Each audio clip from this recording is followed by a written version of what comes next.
ಎಲ್ಲವೂ ಸಿಕ್ಕ ಮಕ್ಕಳು ಯಾವಾಗ್ಲೂ ಗೆಲ್ಲೋದಿಲ್ಲ. ಇಲ್ಲದರಲ್ಲೇ ಬದುಕು ಕಲಿತ ಮಕ್ಕಳು ಜೀವನದಲ್ಲಿ ತುಂಬಾ ದೊಡ್ಡ ವ್ಯಕ್ತಿಗಳಾಗುತ್ತಾರೆ. ಹೇಗ್ ಗೊತ್ತಾ? ಒಂದಿನ ಮಳೆ ಜೋರಾಗಿ ಸುರಿತಾ ಇರತ್ತೆ. ಒಬ್ಬ ಹುಡುಗ ತನ್ನ ತಂದೆ ಜೊತೆ ರಸ್ತೆಯಲ್ಲಿ ನಡ್ಕೊಂಡು ಹೋಗ್ತಾ ಇರ್ತಾನೆ.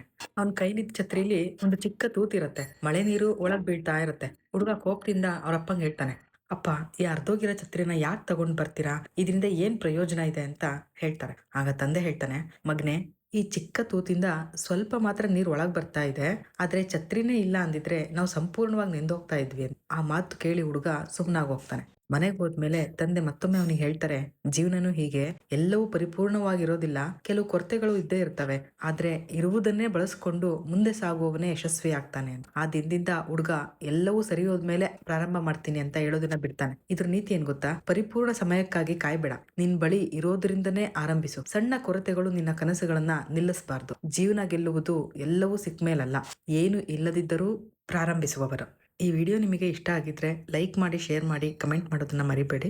ದಿನನಿತ್ಯದ ಈ ತರಹದ ಮೋಟಿವೇಶನ್ ವಿಡಿಯೋಗಳಿಗಾಗಿ ಈಗಲೇ ಸಬ್ಸ್ಕ್ರೈಬ್ ಮಾಡಿ.